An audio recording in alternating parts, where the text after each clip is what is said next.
쑥스러워서 그러신다. 예, 다른 광고는 없고요.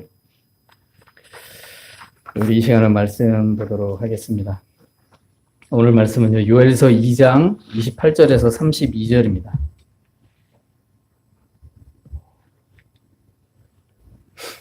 요엘서 2장 28절에서 마지막 32절입니다. 구약성경 1273쪽입니다.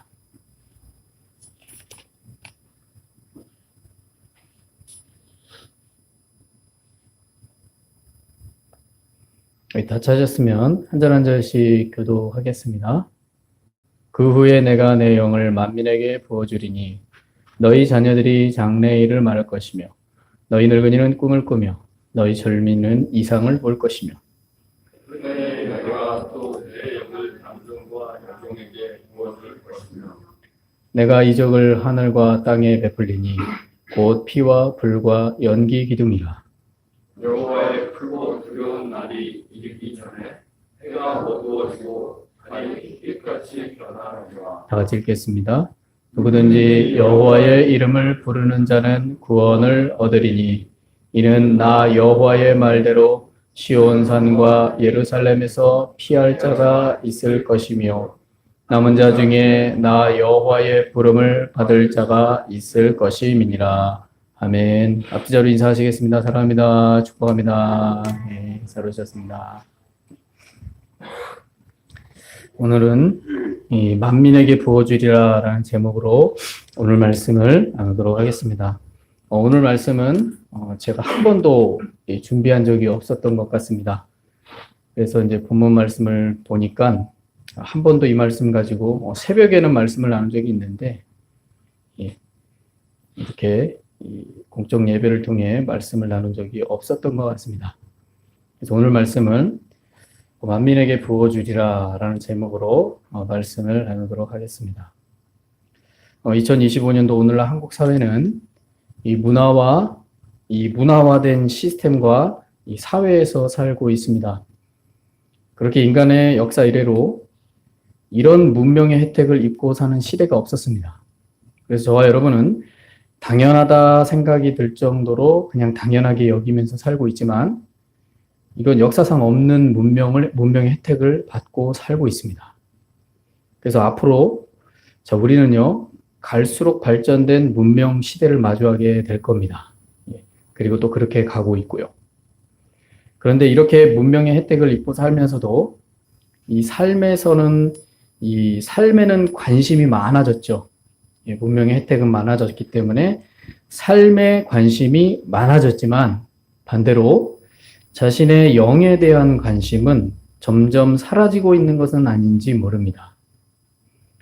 요즘 사회 안에서 이야기를 들어보면요, 정말 암울한 이야기들이 많이 들려옵니다. 그 중에 하나가 있다면 이 대기업에서 희망퇴직자를 받는다고 말을 합니다. 그게 큰일이냐라고 생각할 수 있습니다. 과거에도요, 희망퇴직자 많이 받았죠. 그래서 희망퇴직을 하는 사람들도 많이 있었습니다. 근데 이번에도 똑같이 희망퇴직자를 받는 거죠. 2024년도도 그렇고 올해 2025년도도 그렇습니다. 근데 다른 점이 하나 있습니다. 기사를 보셨는지는 모르겠지만 다른 점이 뭐냐면 희망퇴직자 연령이 그러니까 40대 초반인데 퇴직을 해야 되는 거예요. 여러분 사회 안에서 직장 생활할 때 40대와 50대가 전성기입니다. 그런데 40대, 50대에게 희망퇴직 연령으로 40대, 50대를 정한 거예요. 그래서 직장을 한 15년에서 20년 이상 근무한 직장인들을 대상으로 퇴직금을 두둑히 줄 것을 약속을 하면서 희망퇴직자를 받는다고 합니다. 무언의 압박이죠. 말이 희망이지 퇴직을 해야 되는 거예요. 그래서 올해요, 기업이 흑자가 많이 났습니다. 우리 실무 경제에서는 우리가 살기가 좀 버겁잖아요. 물가도 오르고. 그런데 실제로는 기업의 흑자는 많이 났다고 합니다. 그래서 기업이 흑자가 이렇게 났음에도 불구하고 기업에서는 기업의 미래에 대한 이 불확실함을 염두해서 이 퇴직금을 두둑히 주면서 희망퇴직자를 받고 있는 것이 오늘날의 현실입니다. 그리고 그 연령대가 40대입니다. 40대. 40대에서 50대입니다. 이 상상이 가십니까? 40대, 50대에 퇴직을 하면 뭘 합니까? 젊은 날 평생 그 직업을 가지고 해왔는데 갑자기 한참 정성기에 할 나이 때 퇴직을 해요. 그럼 뭘 해야 됩니까? 새로운 자격증을 따야 되고 새로운 일을 찾아야 되는 거죠. 그런데 40대, 50대에 그게 만만치 않다라는 거죠. 그런 퇴직자가 요즘 이제 쏟아져 나온다고 합니다. 자, 이렇게 고도화되어 가고 있는 이 문명사회를 살고는 있지만 갈수록 사람들의 삶은 팍팍해져 가고 있는 것은 아닌지 모릅니다. 그래서 사람들은 이 미래의 삶의 불확실성 때문에 현실적인 삶에는 관심이 많습니다. 왜요? 당장 먹고 살아야 되니까요. 현실적인 삶에는 관심이 많지만 자신의 영혼에 대한 관심은 점점 멀어지고 있는 것은 아닌지 모릅니다. 그리고 우리가 이 교회 생활을 하면서 솔직히 말하면 영혼에 대한 것들이 실제적인 우리 현실적인 삶에 도움이 될까요? 이런 의문이 드는 거죠. 그러니 교회가 자신의 영혼에 대한 관심에 대한 말씀을 나누지 않고 오히려 현실적인 얘기들을 더 많이 하는 거죠. 왜요? 그게 사실이니까요. 그래서 겉으로 봤을 때는 여러분 우리가 평안하고 문명의 혜택을 많이 받는 것 같지만 실제로는 정말 마음과 영혼이 공황 상태가 아닌가 뭐 이런 생각을 오늘 말씀을 준비하면서 해보게 됩니다. 자, 오늘 말씀은요. 이 한국의 현대사회 사람들이 듣기에는 그렇게 호감이 가는 말씀이 아니라는 생각이 듭니다. 이 과거에는 이 믿음의 사람들이 이런 것들에 관심이 많았을 것이다 라고 우리가 그리고 실제로도 이런 관심으로 인해서 많은 사람들의 어떤 교회 성장이 있었고 믿는 사람들도 늘어나기도 했죠.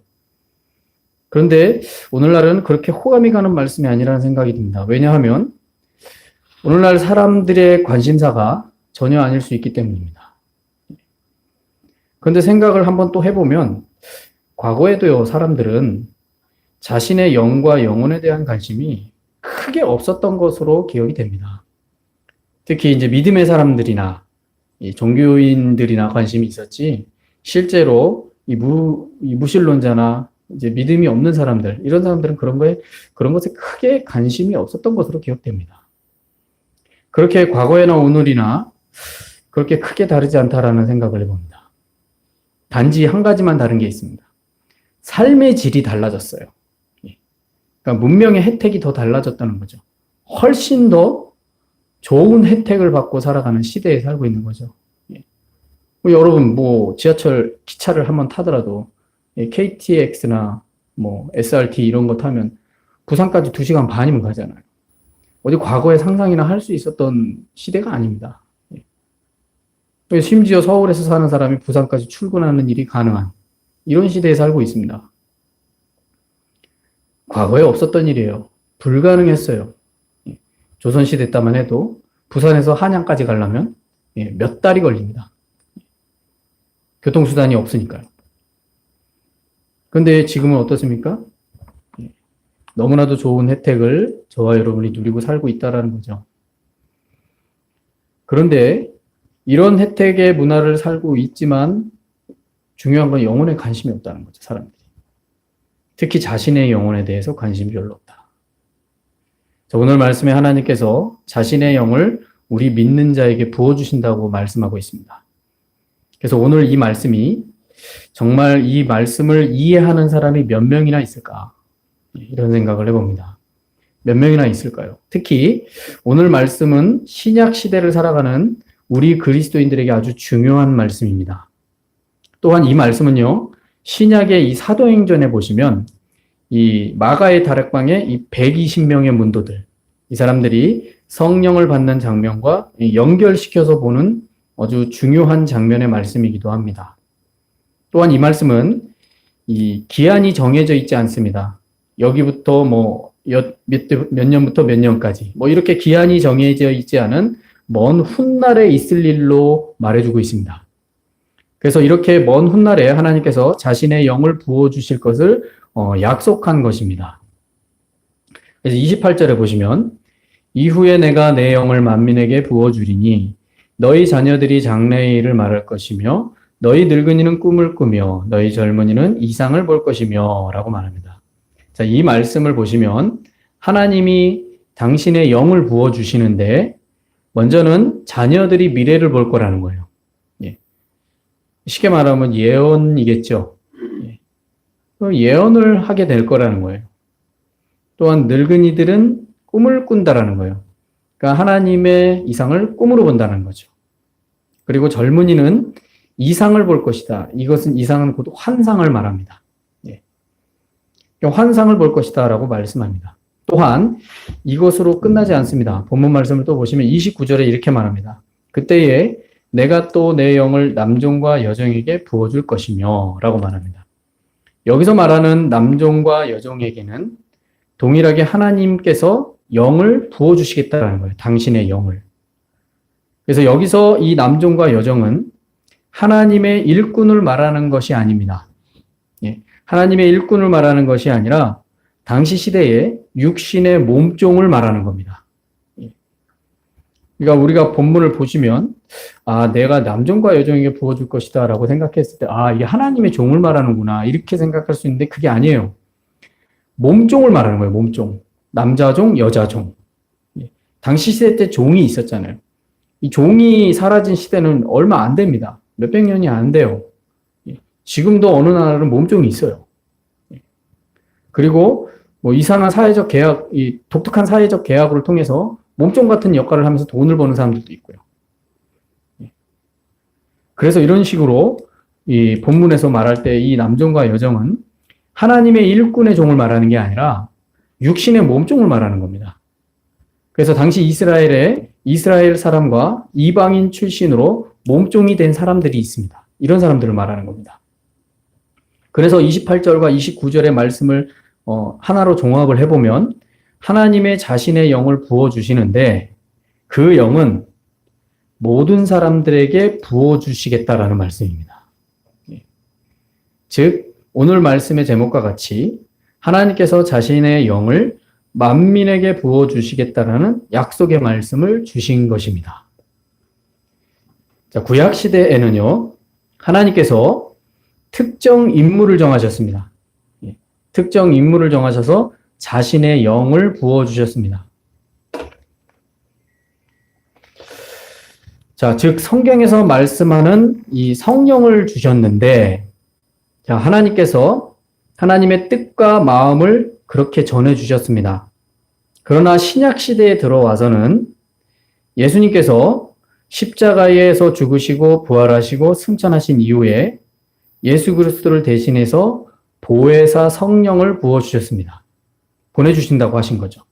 그리고 이 성령은 신약시대에서는요, 남녀를 불문하고 또한 지희고하를 막론하고 누구에게나 부어지는 하나님의 영이 된 겁니다. 즉 요엘서에서 말씀한 그 말씀의 영이 신약에서 실현되는 것이죠. 그 대표적인 사건이 앞에서 말한 사도행전에서 나오는 마가의 다락방에 120문도의 사람들이라고 할 수 있습니다. 자, 이 120명은 남자만 있는 게 아닙니다. 남자만 있는 게 아니라 남녀와 쥐희고아를 막론한 사람들이 이렇게 모여가지고 열흘 동안 예배하고 찬양하고 기도하면서 예수님께서 약속하신 성령을 기다렸고 그 성령을 받은 장면이 이 마가의 다락방의 120명의 문도입니다. 자, 이 사건은 믿음의 길을 걸어가는 믿음의 사람들이 어떤 믿음의 길을 걸어가는 이 전환점이 되는 사건이 되었습니다. 이전에 전혀 없었던 사건이에요. 여러분 구약에서 보면 막 하나님의 영이 임해가지고 영이 임하는 장면은 딱 하나 나옵니다. 예. 사울 왕이 영을 받을 때예요. 그 주변에 있는 선지자들, 주의 일꾼들이 같이 영을 받습니다. 그 사건 딱 하나 나옵니다. 그런데 본문에 보시면 이 사건은 120명 전체가 그냥 하나님의 영을 받는 거예요. 이건 전례 없는 일입니다. 그래서 믿음의 길에 있어서 아주 전환점이 되는 사건이 되었습니다. 이제는 구약적인 사고의 삶이 아니라 신약적인 삶의 사고의 전환점이 된 겁니다. 그래서 구약에서는 하나님의 영이 임했다고 했을 때 그 영은 능력과 항상 연결되어 있습니다.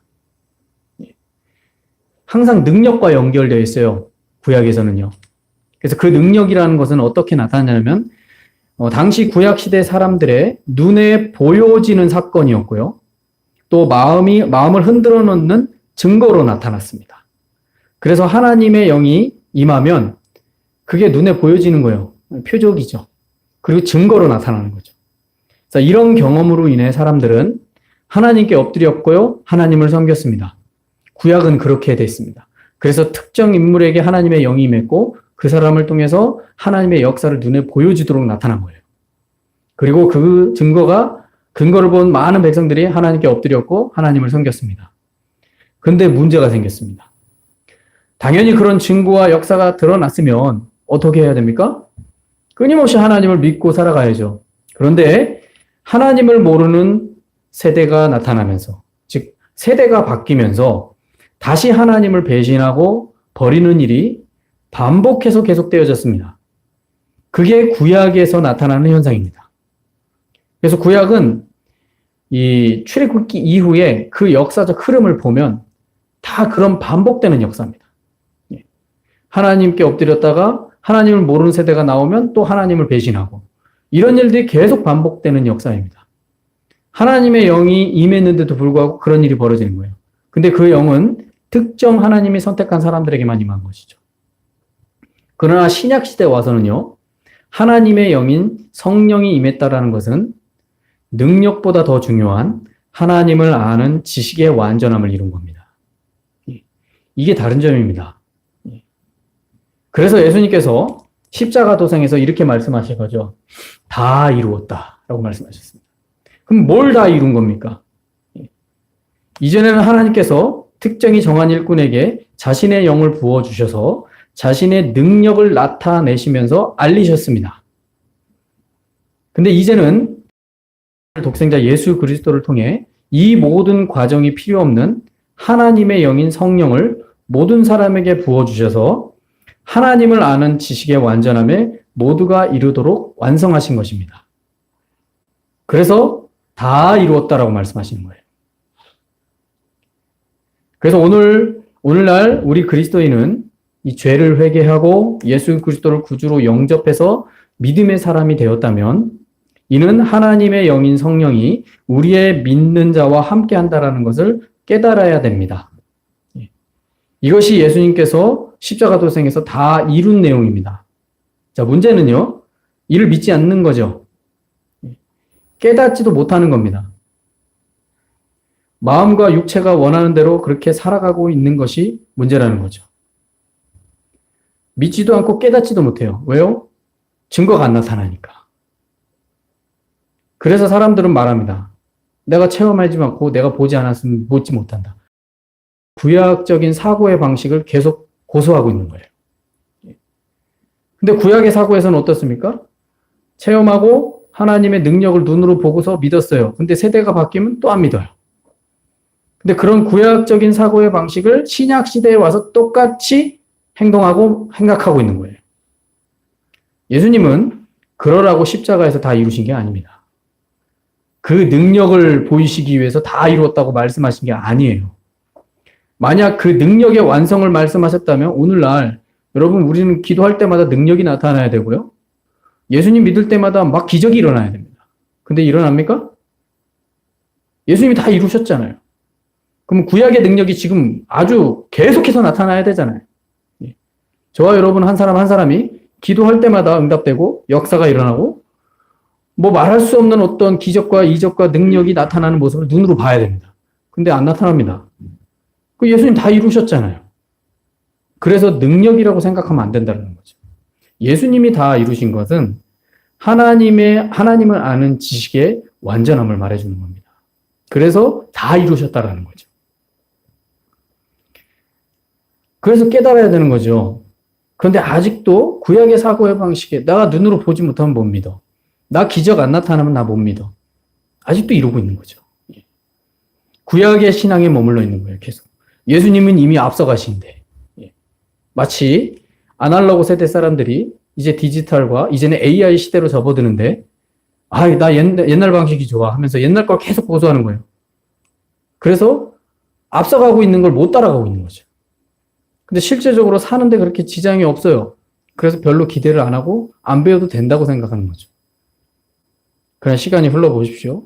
급변한 시대 속에 이제 적응 못하는 시대가 옵니다. 그와 같다라는 거죠. 예수님은 이미 2000년 전에 다 완성하시고 다 이루셨는데 아직도 옛날 방식으로 고사하고 있는 거죠. 옛날의 것을 붙잡아야 된다고 생각하는 거죠. 자, 우리는 믿음 생활을 하면서 한번 생각해 보셔야 됩니다. 지난날 하나님께서 증거를 보여주셨죠. 또 응답하셨고 능력을 보여주시면서 우리 믿는 자의 믿음을 독려해 주셨다고 만약에 우리가 생각을 한다면, 자, 그렇다면 그 확신이 있는 믿음이 자, 지금도 유효하게 작용하고 있는지 우리 자신에게 물어야 됩니다. 과거 주님께서 질병으로 치료해 주시고 또 응답하시고 또 하나님을 바라봤더니 인생을 이끌어 가시는 것을 봤어요. 느꼈어요. 깨달았어요. 근데 그 은혜의 길이 지금도 유효하게 작용하고 있는가? 우리 자신에게 물어봐야 됩니다. 지금도 유효하게 효과적으로 우리의 믿음으로 작용하고 있습니까? 아니면 아직도 마음 한켠에 계속해서 증거를 바라고 있지는 않습니까? 예수님께서 십자가의 도상에서 다 이루셨는데 뭔가를 또 이루어 달라고 다시 바라보고 구하고 찾고 있는 것은 아닙니까? 예수 그리스도께서 이루신 것은 능력이 아닙니다. 능력은 구약에서부터 계속해서 나타나는 현상이었기 때문에 새로운 것이 아닙니다. 새로운 것은 하나님을 아는 지식의 완전함이 예수 그리스도의 십자가로 완성된 것입니다. 이것이 중요한 겁니다. 그래서 성령을 통해서 우리 믿는 그리스도인들이 하나님을 아는 지식의 완전함에 더 가까워지는 것입니다. 그러니 성령을 능력을 보강하는 어떤 에너지로 생각해서는 안 됩니다. 믿음 생활을 하다 보면요. 믿음이 떨어졌어. 믿음이 약해졌어. 다시 성령으로 충만해져야 돼 하면서 성령을 마치 에너지로 생각하는 경우가 있어요. 성령은요, 에너지 보강을 위한 보조 배터리가 아닙니다. 여러분, 이거 잘 기억하셔야 됩니다. 과거에 믿음 생활 하시는 분들이 항상 이런 식으로 성령을 대했어요. 그래서 뭔가 되는 것처럼 느껴졌어요. 그러나 정말 그랬을까요? 성령은 에너지 보강을 위한 보조 배터리가 아니에요. 성령은 하나님을 아는 지식의 완전함에 거하게 하는 하나님께서 보내주시는 마지막 최후의 보름입니다. 즉 하나님의 선물이죠. 그래서 우리 그리스도는 오늘날 성령이 함께 해야 됩니다. 성령이 함께 하도록 우리 시선이 예수 그리스도를 바라봐야 되는 거죠. 성령이 함께함이 없으면 하나님을 아는 지식의 완전함에 거할 수 없습니다. 왜요? 예수님께서 다 이루셨잖아요. 이제는 보혜사 성령을 받기만 하면 하나님을 아는 지식에 거할 수 있어요. 근데 성령이 함께하심이 없으면 하나님을 아는 지식에 거할 수 없습니다.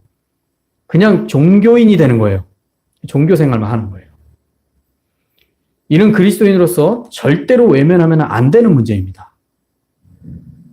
자, 이를 외면하게 되면 우리의 구원도 확신할 수가 없습니다. 그래서 32절에 보면 이렇게 말하죠.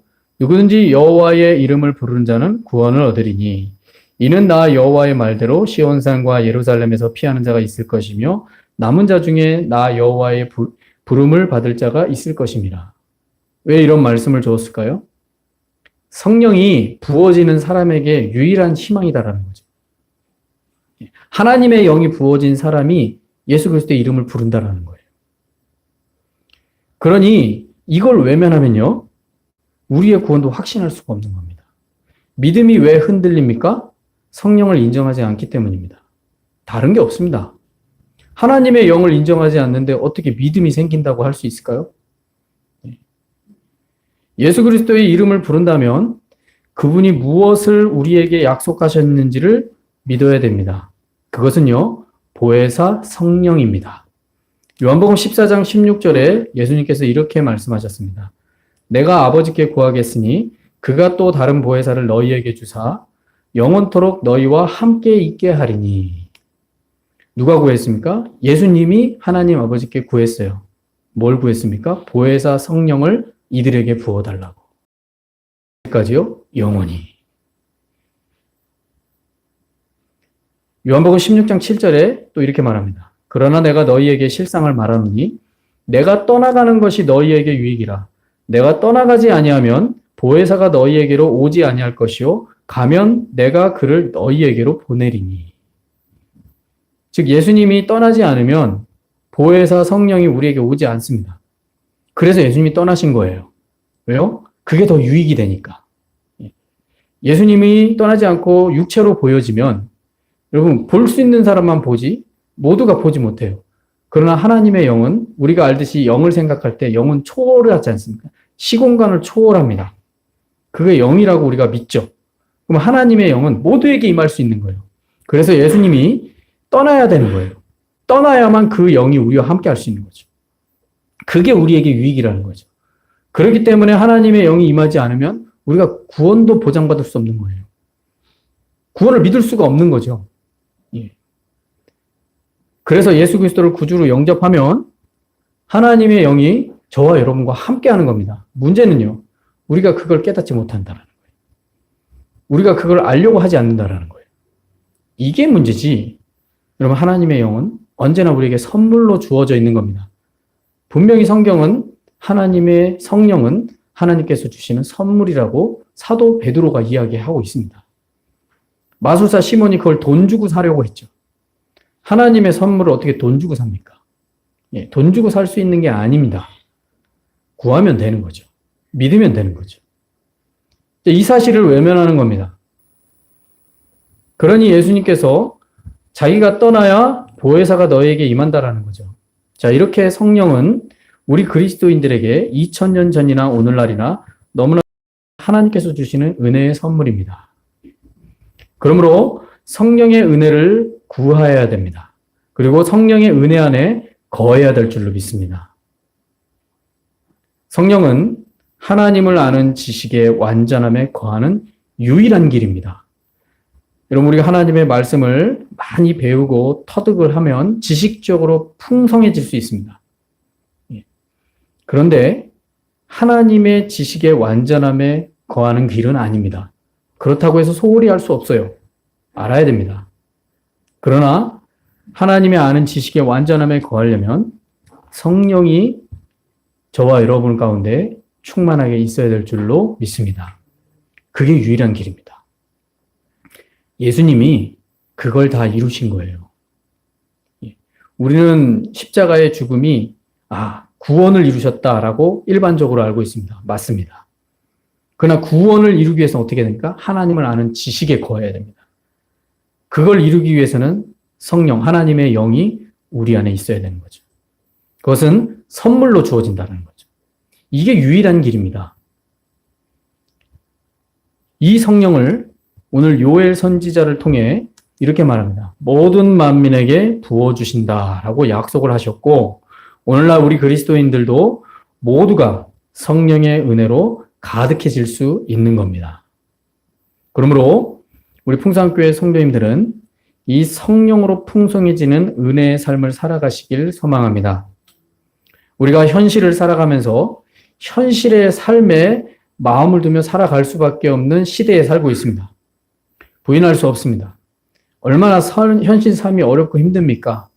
마음을 우울하게 하고 절망스럽게 하는 일들이 많습니다. 그러나 그 삶을 돌파하고 극복한다고 해서 우리의 영이 살지 않습니다.